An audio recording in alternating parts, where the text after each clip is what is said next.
ఆశ్చర్యకరమైన బైబిల్ పాఠంగా రాజులు మొదటి గ్రంథము 18వ అధ్యాయం చదువుకుందాము.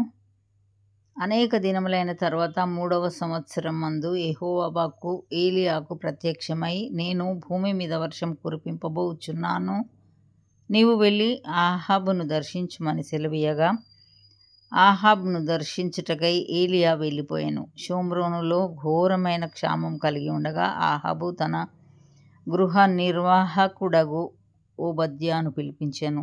ఈ ఓబద్యా యెహోవా యందు భయభక్తులు గలవాడై యెజబేలు యెహోవా ప్రవక్తలను నిర్మూలం చేచుండగా, గుహలో 70 మందిగా 100 మందిని దాచి అన్నపానములిచ్చి వారిని పోషించెను. ఆహాబు దేశంలోని ఉదకధారలన్నిటినీ నదులన్నిటినీ చూడబోయి పశువులన్నిటినీ పోగొట్టుకొనకుండా గుర్రములను కంచరగాడిదలను ప్రాణములతో కాపాడుటకై మనకు గడ్డి దొరుకునేమో తెలుసుకొనుమని ఓబద్యాకు ఆజ్ఞ ఇచ్చెను. కాబట్టి వారు దేశమంతటా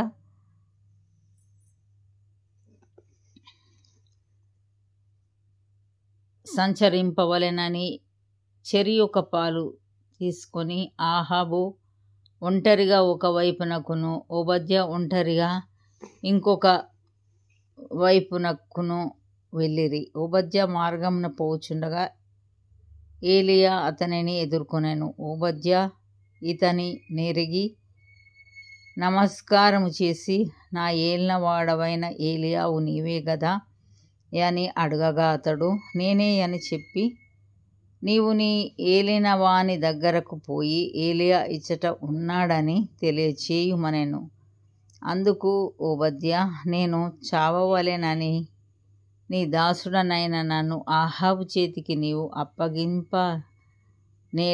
నేను చేసిన పాపమేమి? నీ దేవుడైన యెహోవా జీవముతోడు నిన్ను చిక్కించుకొనవలెనని నా ఏలినవాడు దూతలను పంపించని జనమొకటైనను లేదు, రాజ్యమొకటైనను లేదు.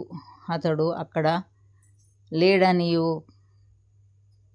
అతని చూడలేదనియు వారు ఆయా జనముల చేతను రాజ్యముల చేతను ప్రమాణం చేయించుచు వచ్చిరి. నీవు నీ ఏలిన వాని చెంతకు పోయి ఏలియా ఇచ్చట ఉన్నాడని చెప్పుమని నాకు ఆజ్ఞ ఇచ్చుచున్నావే. అయితే నేను నీ యొద్ద నుండి పోవు క్షణమందే యెహోవా ఆత్మ నాకు తెలియని స్థలమునకు నిన్ను కొంచెపోవును. అప్పుడు నేను పోయి ఆహాబునకు వర్తమానం తెలియచెప్పిన తరువాత నీవు అతనికి కనబడని ఎడల అతడు నన్ను చంపివేయును. అలాగున ఆజ్ఞ ఇయ్యవద్దు. నీ దాసుడనైన నేను బాల్యం నుండి యెహోవా యందు భయభక్తులు నిలిపిన వాడను. యెజబేలు యెహోవా ప్రవక్తలను హతము చేయుచుండగా నేను చేసినది నా ఏలినవాడవైన నీకు వినబడినది కదా.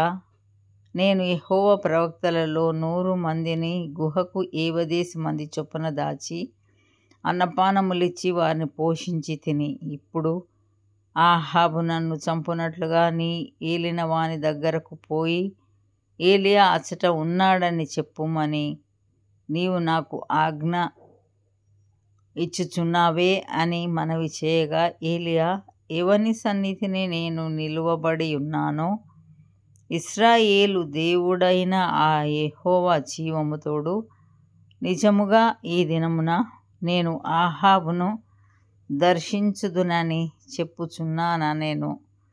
అంతటా ఓబద్యా ఆహాబును ఎదుర్కొనబోయి ఆ వర్తమానము తెలియచేయగా, ఏలియాను కలుసుకొనుటకై ఆహాబు బయలుదేరెను. ఆహాబు ఏలియాను చూచి, ఇశ్రాయేలు వారిని శ్రమపెట్టువాడవు నీవే కావా అని అతనితో అనగా, అతడు నేను కాను, యెహోవా ఆజ్ఞలను గైకొనక బయలు దేవతననుసరించు నీవును నీ తండ్రి ఇంటి వారును ఇశ్రాయేలు వారిని శ్రమపెట్టువారై యున్నారు. అయితే ఇప్పుడు నీవు ఇశ్రాయేలు వారినందరినీ యెజబేలు పోషించుచున్న బయలు దేవత ప్రవక్తలు 480 మందిని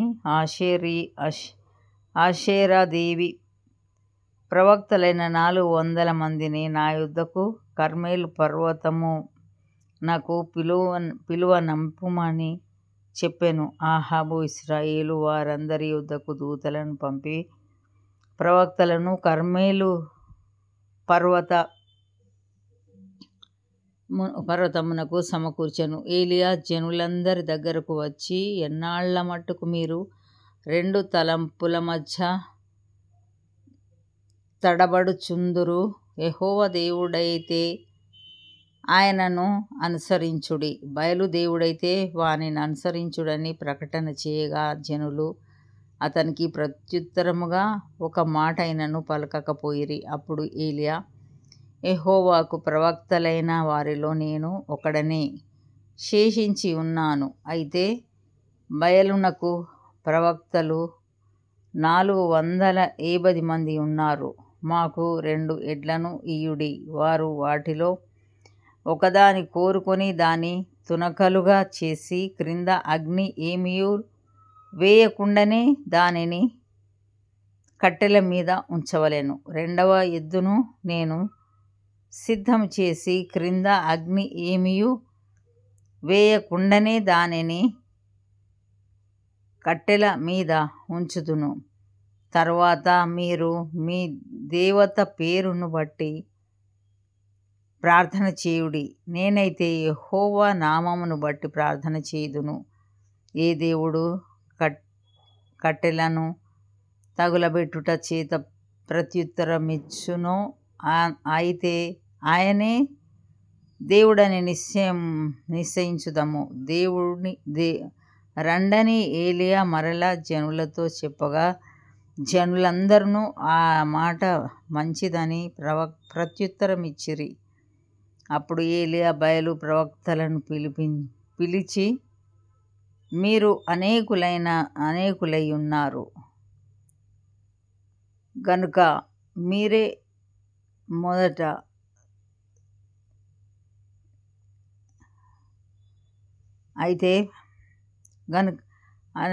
ఏలియా బయలు ప్రవక్తలను పిలిచి, మీరు అనేకులై ఉన్నారు గనుక మీరే మొదట ఒక ఎద్దును కోరుకొని సిద్ధం చేసి మీ దేవత పేరును బట్టి ప్రార్థన చేయుడు. అయితే మీరు అగ్ని ఏమీ క్రింద వేయవద్దని చెప్పగా వారు తమకు ఇయ్యబడిన ఎద్దును తీసుకొని సిద్ధం చేసి ఉదయం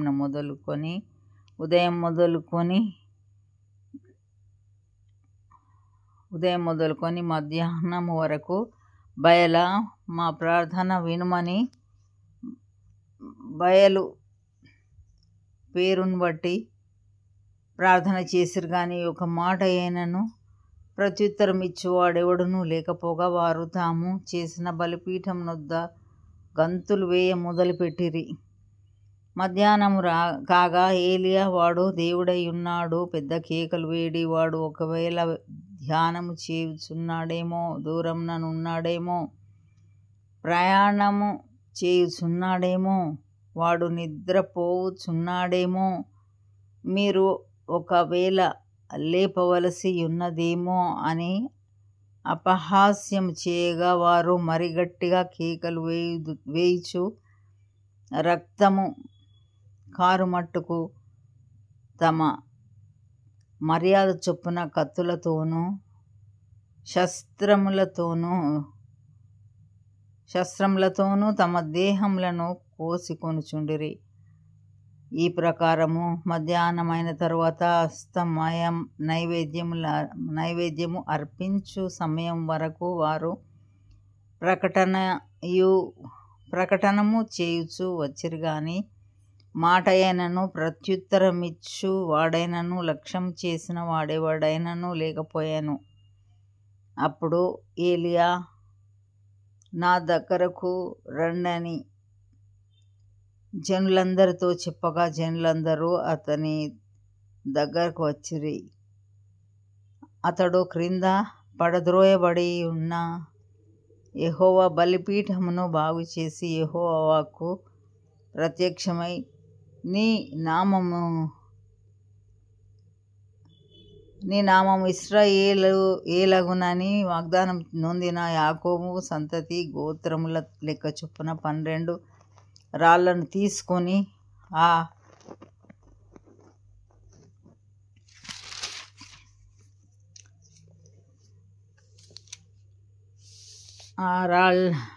రాళ్ల చేత యెహోవా నామమున ఒక బలిపీఠం కట్టించి దాని చుట్టూ 2 మాణికల గింజలు పట్టునంత లోతుగా కందకం ఒకటి త్రవ్వించి కట్టెలను క్రమక్రమముగా పేర్చి ఎద్దును తునకలుగా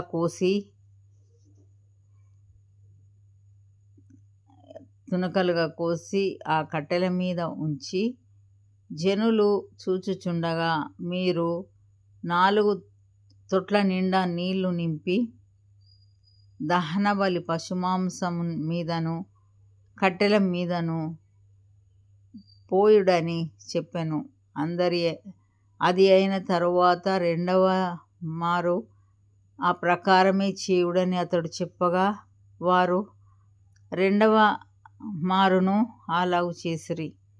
3వ మారును చేయుడనగా వారు 3వ మారును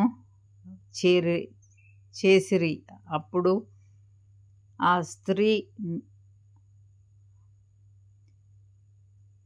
స్త్రీ బలిపీఠం చుట్టూను పొర్లి పారెను.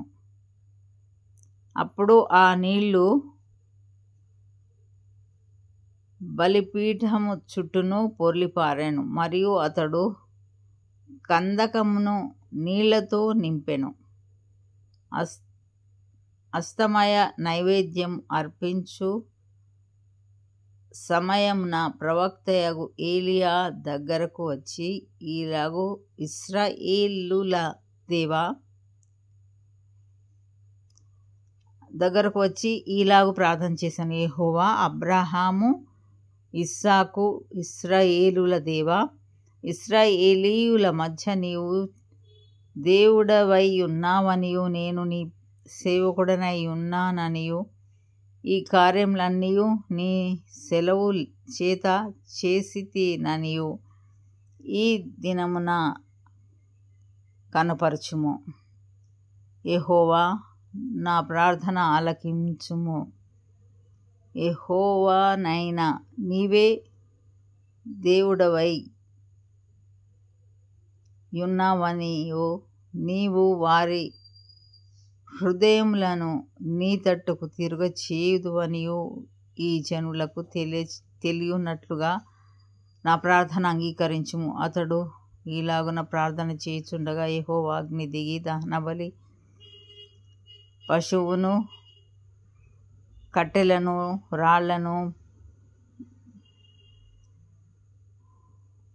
రాళ్లను బుగ్గిని దహించి కందకం అందున్న నీళ్లను ఆరిపోచేసెను. అంతటా జనులందరూ దాన్ని చూచి సాగిలపడగా యెహోవాయే దేవుడు, యెహోవా ఏ దేవుడు కాని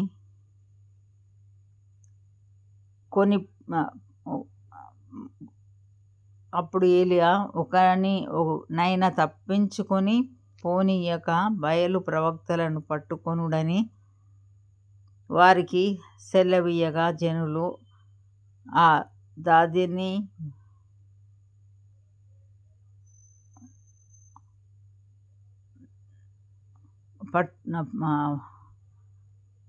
బయలు ప్రవక్తలను పట్టుకొనుడని వారికి సెలవీయగా జనులు వారిని పట్టుకొనిరి. ఏలియా కీషోను వాగు దగ్గర వారిని కొనిపోయి అక్కడ వారిని వధించెను. పిమ్మట ఏలియా విస్తారమైన వర్షము వచ్చునట్లుగా ధ్వని పుట్టించుమనగా నీవు పోయి భోజనం చేయమని ఆహాబుతో చెప్పగా ఆహాబు భోజనం చేయబోయెను. గాని ఏలియా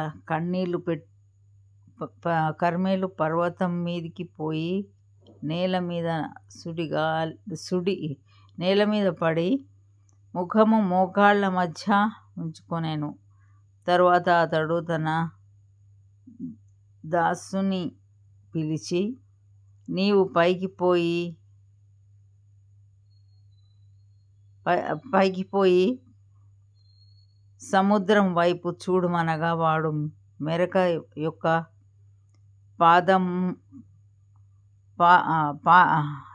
మెరక ఎక్కి పారచాచి ఏమీ కనబడలేదనగా అతడు ఇంకా 7 మారులు పోయి చూడమని చెప్పాను. 7వ మారు అతడు చూచి, ఇదిగో మనిషి చెయ్యి అంత మేఘము సముద్రము నుండి పైకి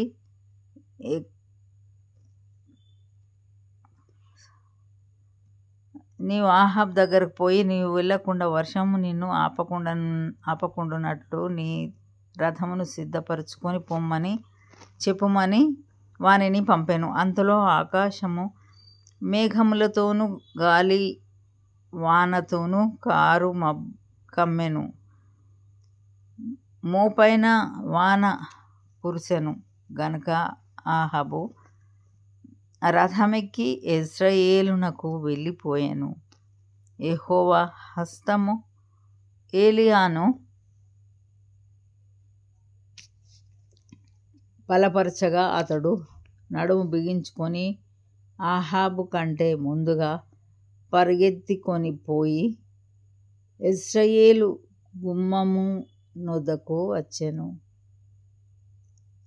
ఇంతటితో ఇది నా కొరకైన బైబిల్ పాఠము. సరే.